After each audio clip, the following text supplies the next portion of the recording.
ఒరే అభిమన్యు, ఒక అమ్మగా నేను నీతో ఇది చెప్పకూడదు, అయినా చెప్తున్నాను.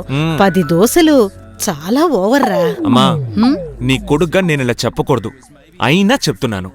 30 ఏళ్ళగా నువ్వు దోశలు పోస్తున్నావు, ఒక్క దోశ కూడా సరిగ్గా వేయడం నీకు చేతకాలేదు. అదేరా నేను కూడా చెప్పేది. త్వరగా పెళ్లి చేసుకుని లైఫ్ లో సెటిల్ అవ్వు. వచ్చేది కుక్కకి బిస్కెట్ వేసిన టేస్తుంది చూడు, అప్పుడేరా ఈ అమ్మ గొప్పతనం ఏమిటో నీకు తెలుస్తుంది. ఏమిటి, రేపే పిల్లని చూడ్డానికి వెళదామా? పిల్లని చూడొద్దని నేను చెప్పలేదే, 9 లాంటి అమ్మాయి ఉంటే చూడమనే చెప్పాను. పెట్రోమాక్స్ లైటే కావాలా బాబు? ఏ పెద్ద బల్బో, టార్చ్ లైటో, ట్యూబ్ లైటో ఇవేవి అక్కర్లేదా? ఒక అమ్మనయ్యుండి నీకు ఇవన్నీ చెప్పకూడదు, అయినా కూడా చెప్తున్నాను. నీకు ఈ జన్మలో పెళ్ళి అవదరా, పరా. నాకు పెళ్లి కాకపోతే నువ్వు జీవితాంతం దోశలేయాలి. అమ్మా, ఇంకో 2 దోశలే. రే బావా, సరిగ్గా టైంకి వచ్చావురా. వావ్ వావ్ వావ్ రా. రే ఏంట్రా బావా ఇలా చిక్కిపోయావు? ఏమైనా తింటావా?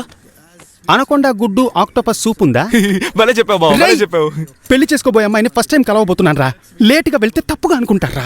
బావా, ఓ 3 దోశలు ఎక్స్ట్రాగా తిన్నాను, లైట్ గా నిద్ర వస్తోంది. నీ ఫియాన్సీ మీటింగ్ ని రేపు పెట్టుకుందామా? నేను నీ మొహం మీద 3 గుద్దులు గుద్దుతాను, ఫుల్ టైం నిద్రపో. డాక్టర్ మీటింగ్ ఈ రోజు పెట్టుకుందామా? రా.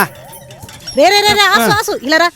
నువ్వైనా త్వరగా పెళ్లి చేసుకుని 10 నెలల్లోపే మనవన్నో మనవరాలను నా చేతిలో పెట్టరా. అమ్మా, వీడికున్న స్పీడ్ కి 8 నెలల్లోనే చేతిలో పెడతాడు. ఏంట్రా అమ్మ ముందు నువ్వు? 6 నెలల్లో మనవనిస్తా.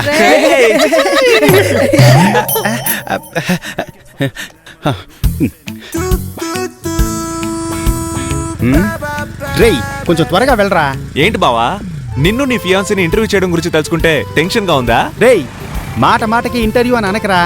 ఇప్పుడేంటి, జాబ్ లో చేసుకుని విదేశాలకు పంపిస్తున్నావా? It's a romantic meeting, it's called dating. బావా, నువ్వు నీ ఫియాన్సీ విడిగా వెళ్తే అది డేటింగ్, నేను కూడా నీతో వస్తే దాని పేరు టెస్టింగ్. మావా, నా లైఫ్ మ్యాటర్ రా. నీ ఇంటర్వ్యూని కొంచెం షార్ప్ గా ఫినిష్ చేయరా.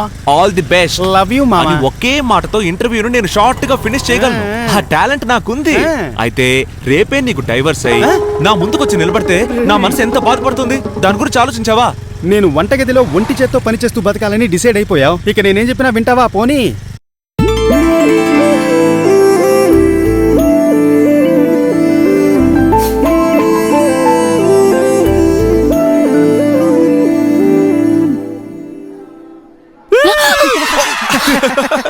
ఏంటి భయపడ్డారా? బావా భయపడిందిరా. By the way, I'm Abhimanyu, ఆసుకి క్లోజ్ ఫ్రెండ్ ని. నా గురించి ఫోన్ లో చాలా చెప్పుంటాడే. ఏమీ చెప్పలేదే.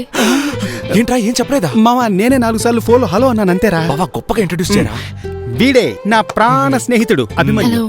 గోళీలాడుకునే వయసు నుంచే మేం best friends. Cell phone SIM card లాగా మేమెప్పుడు కలిసే ఉంటాం. మా కుటుంబంలో వీడు ఒకడు. మా మొబైల్స్ లో సెకండ్ ఆసు, ఫస్ట్ అభిమన్యు. వీడే మనిషి చూడ్డానికే బండలా ఉంటాడు, కానీ మనసు బట్టరు.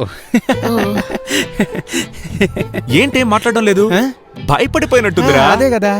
ఇది బిగినింగ్ మాత్రమే, ఇంకా చాలా ఉంది, అంతా నువ్వే చూస్తావుగా. బావా, నువ్వు చట్టుకుని మాట్లాడొచ్చి, నేనంతా ప్రిపేర్ చేస్తాను. మామా ఈజీగా. వాడెప్పుడు ఇలాగే ఏదో ఒకటి మాట్లాడుతూనే ఉంటాడు.